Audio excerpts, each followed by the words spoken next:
นี่ตัวหูมันฮ้อนฮ้อนบ่เจ้านิ้วจุ่มเบิ่งมันฮ้อนแล้วบ่เอ้านิ้วจุ่มเบิ่งอีกมันฮ้อนแล้วบ่ฮ้อนแล้วพี่น้องเอ้ยกับสบายดีท่านผู้ชมแล้วก็ FC ทุกท่านนะพี่น้องเนาะมื้อนี้เนาะพี่น้องเอ้ยบิลลี่สิพาทุกคนไปหาเบิ่งคลิปน้องคนนึงที่ว่าเราเฮ็ดแนวกินเป็นซึ่งพ่อกับแม่นะออกไปให้แต่ว่าบริปะนั้นอยู่แนวกินไว้ให้น้องแล้วก็บิลลี่ก็เลยว่าไปเจอน้องพอดีก็เลยเอาพวกมีพวกแนวกินอย่างเนาะกับประเภทก่อนนั้นบิลลี่เอามีกับปลากระป๋องให้ขนมแต่ว่าบัดนี้คือมื้อที่บิลลี่ไปเจอนี่ตัวล่าสุดนี่บิลลี่เอามีให้น้องก็ต้มกินห่อนึงบ่ห่อนึงหรือ2ห่อแล้วกินกัน3คนเดี๋ยวเป็นจังไดเดี๋ยวเฮาไปเบิ่งไปชมคลิปพร้อมๆกันพี่น้องสบายดีบักล่ะสบายดีมันได้ลูกเด้อเจ้าชื่อหยังนี่ชื่อเจ้าน่ะชื่อชนเท่าชนโดยจักปีละชนโหเจ้าบ่ฮู้อายุเจ้าบ่เพิ่นบ่ฮู้อายุเพิ่นแม่ไปไสนี่ล่ะแม่ไปติ๊กน้อยคันแม่นว่าอยู่แถวในเมืองนี่เฮ็ดอยู่ในกินนี่เขาว่าสำใดสำนึงบ่อยากเป็นนอกจากเล่นโทรศัพท์ก็เล่นโทรศัพท์แหละเก่งแต่ว่าคันเฮ็ดแนวกินก็มีส่วนหน่อยจังสิเป็นอยู่กับน้องอยู่กับน้องใช่น้องเจ้าเอิ้นมาพี่ดูเอิ้นมาพี่เอิ้นมาสบายดีจังซี่ที่ไหนเราบ่ได้ยามเนี่ยคนนี้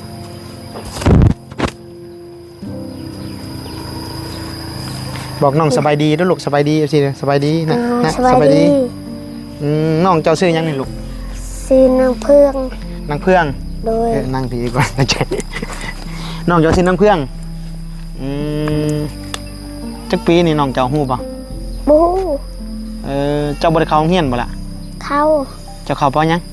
ป.1เข้าโรงเรียนป.1น้องจะเข้าอยู่บ่บ่ได้เข้าซ้ำจะย่านอ้ายบ่ย่านวิลลี่นั่นส่วนหลายก็เขาสิย่านแล้วกันเฮาไปใหม่ๆส่วนหลายนี่คันแม่นว่าเอาขนมเอาหยังให้แล้วก็เขาเคยได้กินแล้วก็มีผู้ใหญ่แนะนำว่าเป็นแบบนี้หรือว่าไอ้บิลลี่เราเคยเฮ็ดนี่นะเขาแนะนำให้เด็กน้อยฮู้จักเด็กน้อยก็จะบ่ย่านแต่ว่าแรกๆเป็นเขาไปนี่สิย่านส่วนหลายนี่สิย่านบิลลี่แล้วก็บางเทื่อก็บ่ติดอกพี่น้องเนาะเฮาคนแปลกหน้าเข้าไปนะแต่ว่าแถวบ้านส่วนหลายเขาจะฮู้จักบิลลี่แต่ละหมู่บ้านแถวเขตบิลลี่ไปนี่บิลลี่สิไปแจกขนมก้อนแรกๆแจกขนมบ่ซักก็ไปเลาะลิ้นก้อนแล้วจังไปถ่ายคลิปบางเทื่อก็เข้าไปก็ถ่ายเลยก็มีกินยังล่ะมีอาหารกินมีอาหารกินแสดงว่ายังบ่ทันกินข้าวบ่เจ้านะโดยน้องนี่น้องกับบ่ทันกินคือกันตำเป็นบ่แจ่วโดยเป็นบ่ตำแจ่วเป็นระยะย่านนี่ตัวเก่งย่านบ่เลยนี่บ่ต้องย่านเด้อบ่ต้องย่านเด้อโดยระยะย่านนี่น้องเอง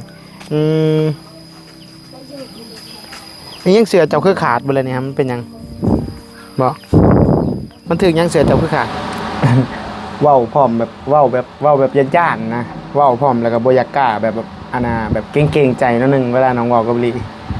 บุธิเราพี่น้องเนาะเด็กน้อยซำนั้นก็ย่านธรรมดาผู้น้อยๆนี่นั่งอยู่กับน้องจะโคอยู่บิลลี่ก็เลยถามเพิ่นจะนอนอยู่ในเฮือนนี่ฮะจะนอนนำกันกับน้องบ่หรือว่านอนนำแม่นอนนำแม่แม่ไปต้องไปให้พี่น้องเอ้ยค่ำบ่แม่จะมาค่ำบ่ฮะค่ำบ่ใช่เฮือนครัวจะพาคอยเบิ่งนะไปย่างไปเบิ่งเฮือนครัวจะไปอย่าบอกลูกอย่าบอกไปกันอย่าบอกเด้อเยอะรอเบิ่งโอ้เด็กหน่อยก็ไล่พี่น้องเอ้ยเฮือนครัวฮะเฮือนครัวเจ้าบ่โดยชงเสื้อไผตากอยู่นะฮัมส่งเสื้อน้องไข่ใส่ถ้วยตัวเจ้ากินน้ำหมดแล้วโดยซึ่งเด็กน้อยแถวชนบทแต่ละมื้อบางบ่อนเขาเจ้าบ่เฮ็ดหยังไดค่ะบางคนถ้าบ่มีของหลินก็เขาจะผลิตของหลินเองจังซี่นะพี่น้องแบบไปเอาไม้เอาหยังมาเฮ็ดแต่ว่า คือเด็กน้อยเรานี่ก็ลักษณะแบบว่ามีแต่กินข้าวแล้วก็เวลาแม่บ่อยู่แล้วก็เอาน้องส่วนหลายจะเป็นเอาน้องได้เอาน้องแทนแม่แล้วก็แม่ออกไปให้พอออกไปให้แล้วก็ส่วนหลายแบบมีแต่เฮ็ดให้เขาเจ้าแต่ส่วนหลายบ่ค่อยมีดอกไปว่าไปทำงานบ่ไปทำงานอยู่ไทยบ่หรือว่าไปหยังพ่อแม่เขานี่จะบ่มีแต่แบบตื่นเช้ามาเขาเจ้าจะออกไปให้ไปสวนไปเบิ่งบอนปลูกข้าวเบิ่งบอนปลูกผักแต่ถามว่าปลูกหลายบ่ก็บ่ได้หลายเด้หมู่บ้านบางบ้านที่บิลลี่ไปแต่ว่าบางหมู่บ้านที่อาจจะปลูกหลายบิลลี่ก็ยังบ่ทันฮู้เพราะยังบ่ทันเคยไปเนาะเดี๋ยวมื้อใดมื้อหนึงสิมีโอกาสเลยสิพาทุกคนไปเลาะเบิ่งแบบบอนที่ว่างามๆแล้วก็เป็นวิวธรรมชาติแน่โดไปเอามีมาให้น้องนะเอามาหาหอได้ไปดังไพ่เองบ่ลูกเป็นบ่ดังไพ่ เป็น ไปดังไปอ้ายเอามีให้ไป เด้อครับ ใส่หมูไปดังไพ่อีกปะนี่อันนี้อ้ายบ่นี่ฮะ โดย สบายดีบักล่ะ สบายดี เจะเป็นอ้ายบ่แล้วก็ไปพี่ลูกยังบ่ยืนห่มพี่ลูกยังบ่ลูกยังบ่เฮ้ยซะหน่อย บ่มาพี่ลูกกันผู้น้อยนี่ มาตัวอันนี้ คืออ้ายเล็กน้อยซ้ำนี่อยู่เขตชนบทนี่เขาหากินเองเป็นได้คันเขาหิวแห้งๆเขาสิไปหาพวกเก็บผักเก็บหยังมากินแต่ว่าคันแม่ให้เอาน้องก็คือเขตนี้แม่ให้เอาน้องก็สิไปใส่บ่ได้ก็สิอยู่แต่เฮือนนั่นแหละอยู่แต่เฮือนอยู่แต่น่ะกินบางเทื่อก็กินแจ่วตำแจ่วกินเองบางเทื่อก็กินข้าวบ่ายเกลือส่วนหลายอันพ่อแม่ก็บ่ค่อยได้แบ่งแนวกินไว้หรือว่าอาจจะบ่มีแนวกินที่บิลลี่เห็นเนาะบางคนก็แบบแล้วแต่เขาสิกินนั่นกินนี่หรือว่ากินตามมีตามเกิดเพราะว่าหนึ่งมากอะเขาก็สิแบบพาออกไปให้บ่รู้ว่าจังไดคือบ่เฮ็ดแนวกินไว้ให้ลูกเนาะคันว่าอยู่บ้านเฮานี่ต้องเฮ็ดแนวอยู่แนวกินไว้ก่อนหรือว่าหาแนวให้ลูกกินก่อนแล้วจังไปอันนี้เขาเจ้าจะออกไปแต่เช้าวันละแต่ละมื้อนี่บ่ดังไผเห็นพี่น้องเอ้ยน้องเพิ่นเป็นไข้น้องจะเป็นไข้บ่นะเพิ่นคือไอนั่นน่ะโดยกินแล้วบ่ยากินแล้ว กินแล้วผู้นี้ต่างกันผู้นี้เป็นคนที่เว้าค่อยๆผู้อ้ายนะเว้าหลายพี่น้องในระหว่างน้องสองคนเนี่ยมีคนหนึ่งที่ว่าบ่ย่านแล้วก็ไอ้ผู้เสื้อแดงนี่สิย่านเนี่ยน้อยนึงผู้เสื้อแดงนี่เล่าแบบเป็นคนที่เว้าน้อยหน่อยแต่ว่าเขาเป็นพาแฝดกันแต่ว่าอีกคนหนึงนี่สิบ่ย่านแล้วก็เว้าน้ำเจ้าได้เว้าเก่งผู้นี้ต่างกันสองคนนี้เป็นพาแฝดแต่ว่าผู้น้องเนี่ยน้องสาวผู้พาแฝดเนี่ยสิติดผู้เสื้อแดงนี่หลายกว่าเพราะว่าผู้นี้นะสิเป็นคนเว้าซ่าๆแต่ว่าผู้นี้แหละน่าจะดูแลน้องได้ดีกว่าผู้อ้ายเพราะผู้นึงอ่ะคือสิมักไปเล่นผู้โตเพิ่นกำลังดังไพ่ที่ตรงมีเพื่อนเจ้านี่บ่มีไฟฟ้าได้เนาะโดยคำมาเดี๋ยวจะไปเบิ่งหนังอยู่ใส่คำมานั่งดูเฮือนเขา เพื่อนไผเลยลูกนั่นเพื่อนหลังทึ่งนะโดยใช่แหละมอนะดังแล้วบ่ไพ่นะปูไปดังไพ่กับพี่น้องเลยแดกนี่เป๊ะมันยังลูกกระไพ่บ่โดยมุมีกระไพ่เป็นมุมีกระไพ่พี่น้องเลยบ้าเฮือนเรานี่ขึ้นไปมันสิบโมฮักบ่ซานเรานี่นังน้อยโอ้ยพูดทางเงานอนพี่น้องเลยเป็นตาแพงมาลูกเราสองคนเป็นตาแพงไปเลยพี่น้องเลยพ่อแม่บ่ดาวน้ำกินมาให้เจ้าเลยบ่โดยเพิ่นก็หิวแล้วซะพี่น้องเอ้ยพ่อแม่บ่ได้ปะน้ำกินมาให้ภาษาของเขาเจ้านี่บิลลี่ก็บ่ได้ฮู้ได้แบบฮู้บ่ได้เบิดบางเทื่อก็ฮู้เฉพาะบางคำที่ว่าเวลาเขาเจ้าเว้ากันมานี่บิลลี่สิจับใจความได้อยู่บางคำแต่ว่าสำหรับบางคำก็สิบ่ฮู้เลยเด้คือสมมุติว่ากินข้าวเนาะเอาภาษาง่ายๆกินข้าวนี่คือจะโดยจังซี่เนี่ยบิลลี่ก็สิฮู้หรือว่าเอาภาษาพื้นบ้านที่ว่าเขาเจ้าใช้กันดุๆน่ะก็สิเข้าใจแน่อยู่แต่ว่าคันภาษาตัวใดที่ว่ามันยากๆแน่นอนนึงอย่างเช่นว่าเขาเว้าเรื่องนั่นเรื่องนี้กันเขาสอนความกันอย่างสินะบิลลี่ยังบ่เข้าใจตัวนี้นะแต่เขาเรื่องกินข้าวกินน้ำบ่ไปเฮ็ดเวียกเฮ็ดหยังสินะบิลลี่ก็พอเข้าใจแล้วพอเว้านำเขาเจ้าได้อยู่แต่ว่าคันเรื่องนึงนี่ที่บ่เข้าใจที่สุดนี่ก็คือเวลาเขาเจ้าหยอกกันนี่เขาเจ้าหยอกกันนี่เขาเจ้าเว้าจักเขาเจ้าเว้าอีหยังบิลลี่ต้องยังศึกษาอยู่เลยแต่ก็ยังบ่ได้เพราะว่ามันภาษาที่เขาเจ้าเว้านะมันแตกต่างกันไปบางบอนน่ะจะเป็นอีกแบบนึงบางบอนน่ะที่เขาเว้านี่มื้อนี้เฮาเฮียนแบบนี้มันสิมีชนเผ่ามังกรเนาะบัดไปบอนอื่นอีกเป็นชนเผ่าอื่นอีกอะภาษามันก็สิต่างกันอีกไปน้อยนึงเลยพี่น้อง เจอแต่ละเทื่อบ่นอนเช้านอนอยู่ไหนนี่บ่ลูก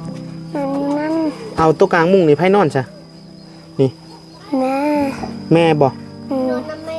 นอนนำแม่ป้าเผื่อสิได้กินเป่าไฟจะเป็นลมก่อนพุ่นเลยพี่น้องเอ้ย ขาใหม่เขา บ่เธอเคยดังอยู่เจ้าเคยดังอยู่ติหำดังเป็นอยู่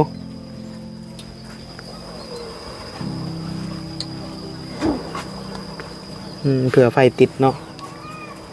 เข่าจะยั่งบ่ลูกเข่าบักล่ะ ยัง ฮะ ยัง ยั่งบ่เจ้าย่านอยู่บ่ยังย่านอ้ายอยู่บ่ ยาด ย่านโอ้ย่านจังได้มื้อก่อนก็เอามีให้กินเอาขนมให้กินแหละยังย่านอยู่ผู้นั้นน่ะบ่ย่านพี่น้องไอ้ผู้นั้นบ่ย่านวิลี่ผู้นี้นี่ย่านผู้นี้เว้าช้าๆผู้นี้อายุซ้ำกันพี่น้องเอ้ยเป็นคู่แฝดแต่ว่ามักบ่คือกันผู้ใดตัดผมให้เจ้าพุ่นน่ะไผตัดผมให้เจ้าแม่เจ้าได้คือบ่ตัดผู้บ่าวเป็นหยังคือบ่ตัดผม ไม่เยอะ ไม่เยอะ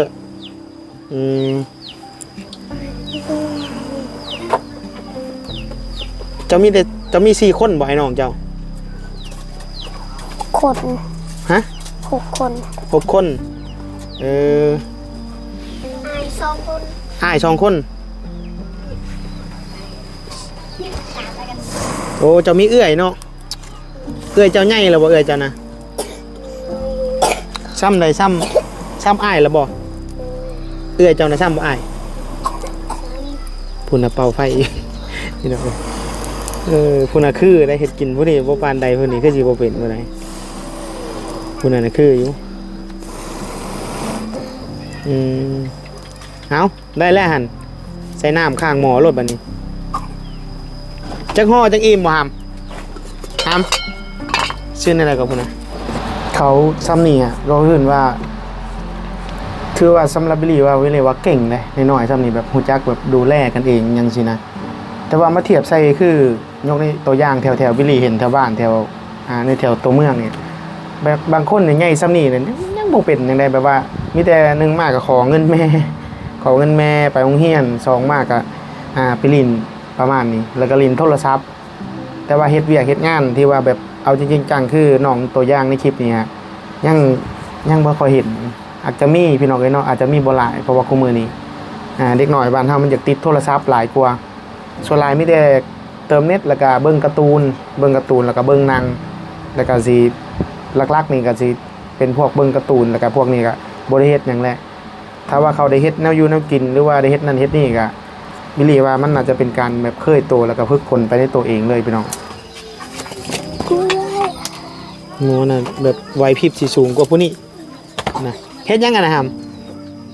สิตำบักพริกบ่ โดย อืม ฉัน ใส่บักพริกก็ได้พี่น้องไอ้ตรงมีโคกระระบบเจาะเอาเลยพี่น้องไอ้เนาะโคกธรรมศาสตร์ ยังต่อดาวเว้ย มันผงใส่ตาด้วยครับเด้ออย่าว่าแม่แบบเฮ็ดแนวอยู่แนวกินไว้ให้ก่อนสิออกให้แม่บ่ได้จงไว้ให้เลยเนาะ โดย แม่เจ้าเรากินข้าวกับหยังซะเราถือออกไปให้นะเรามีแนวกินอยู่บ่ กินกับแก้ว กินกับแจ่ว โดย สิ้นปลาแม่ก็ซื้อให้กินอยู่บ่ ยา ปลานิ่นนี่แม่เจ้าซื้อให้กินอยู่บ่บ่ได้กินบ่ โดยยาปื้อกินปลาหนึ่ง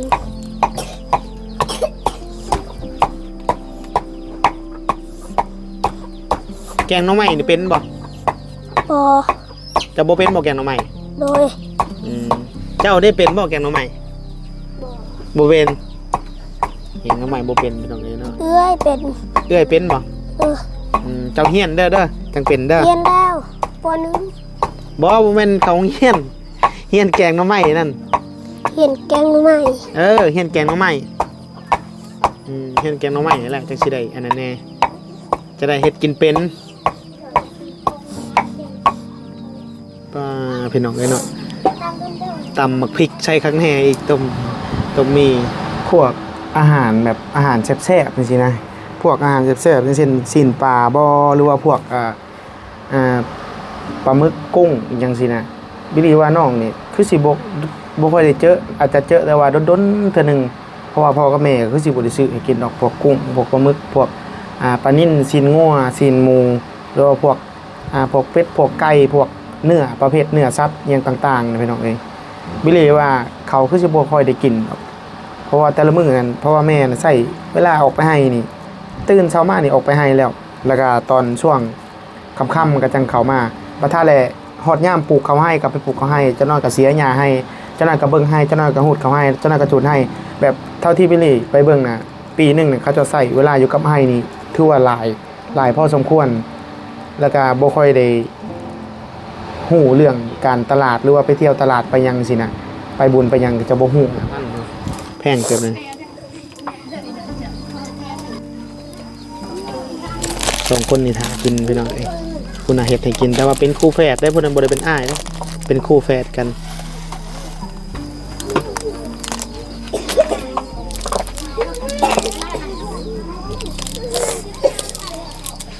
นังน้อยหิวข้าวบ่ลูก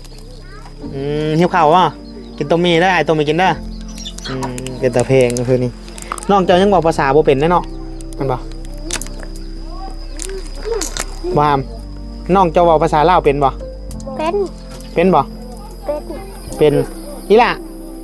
เอ้ยฮัลโหลสบายดีดูสบายดีเลยสบายดีอยู่นั่งเลยเอาถ้ากินต้มมีเด้ออ้ายสิต้มให้กินอันนี้คือเฮือนคั่วเขาจะเป็นอะไรเนาะมันจะดำๆหน่อยนึงอย่างนี้แห้วนูกับหมากเอียงบุหูเพียงเลยหมากไอ้เนาะนี่หมากน้ำเต้าก็มีอีกเป็นอะไรมีหมากน้ำเต้ามีกระยัง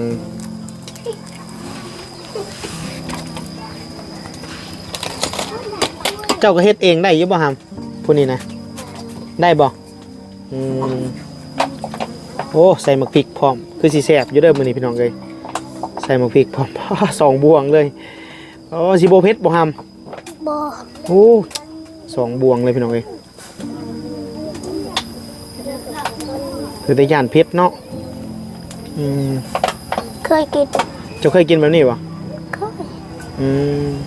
อ้ายในย่านให้ยำถึกเผ็ดนะครับเลย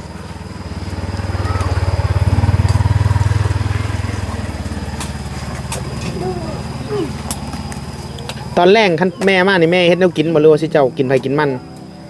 แม่เฮ็ดกินเอื้อยไปใช้ตอนนี้เอื้อยเจ้านะผู้นี้อ่ะพี่ลีว่า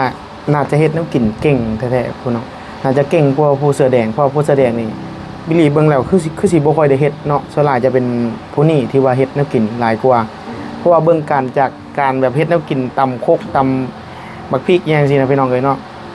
บิลลี่รู้สึกว่าน้องถนัดแฮงเนาะเพราะว่าผู้นี้คือสิลักษณะแบบนั่งเอาน้องแล้วก็ทากินแต่ว่าผู้นี้น่าจะเฮ็ดแนวกินให้น้องแต่ว่าเขา2 คนนี่เป็นคู่แฝดกันได้เป็นฟ้าแฝดกันซึ่งน้อง2 คนเนี่ยบิลลี่คุ้นๆอยู่น่าจะเคยเห็นคลิปอยู่2 คนฟ้าแฝดนี่เพราะว่าน่าจะมาจาก2 เบาใจคันสิแม่นตะกี้พี่น้องเอ้ยไอ้น้อง2 คนนี่ที่ว่าเพิ่นเฮ็ดแนวกินนี่เพราะว่าตะกี้บ้านนี่ตะกี้นะมันเข้าไปยากแต่ว่าคู่มือนี่ฮะเพิ่นเฮ็ดทางเฮ็ดหยังมันก็สิเข้าไปง่ายแน่น้อยนึงพี่น้องเอ้ยแต่ว่าอยู่บ้านนี่ก็คักจังนึงมันเงียบดีเป็นธรรมชาติดีเนาะเเพิ่นเอาถ้วยมาใส่เอาบ่ใช้มีก่อนก็ได้ไปเจ้าไปดึงขึ้นออกเฮ็ดซอยอ้ายแล้วเจ้ากะเฮ็ดซอยหมูจักหมูจักอ้ายพี่น้องเอ้ยพาแผดจะเชิญได้ไดเจ้าก็ดึงออกผู้นึงเฮ็ดอย่างนึงเจ้าก็เฮ็ดจังนึงนี่ผู้น้อยๆหิวแล้ว หิวแล้วพี่น้องเอ้ยผู้นี้เป็นตะย่านลุลงอลีเนาะบอลไปเรียนยืนนี่กะมันเอียงได้พี่น้องเอ้ยนี่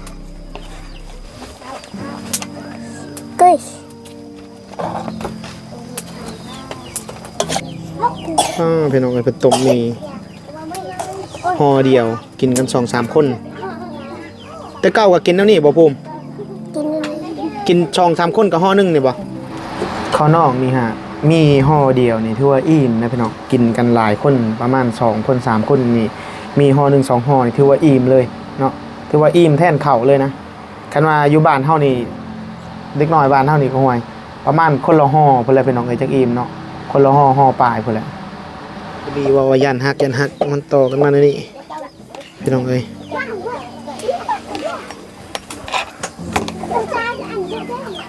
ที่นั่งหน่อยนี่เป็นตาแพงเลยเอาเฮ็ดเชฟ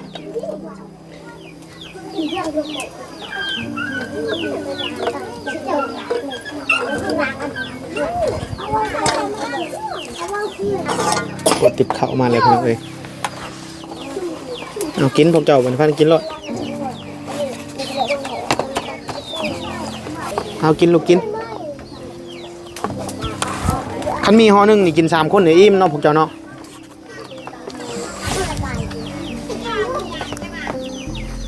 แซ่บบ่ ครับ กินมีพี่น้องไอ้เนาะ3ไอ้เนาะเพิ่นคือว่าดูแลตัวเองได้พี่น้องไอ้เนาะซ้ำนี้เฮ็ดให้อยู่เนาะกินเป็นเนาะต้มมีแกงหน่อไม้เป็นหรือว่าล้างถ้วยอะไรอย่างเป็นอันนี้เป็นผู้ชายนี่ยังบ่เก่งปานใดเป็นผู้หญิงพี่น้องเอ้ยเป็นผู้หญิงแห้งเก่งคือจังเช่นน้องมิลลี่ไปมื้อนั้นน้องของ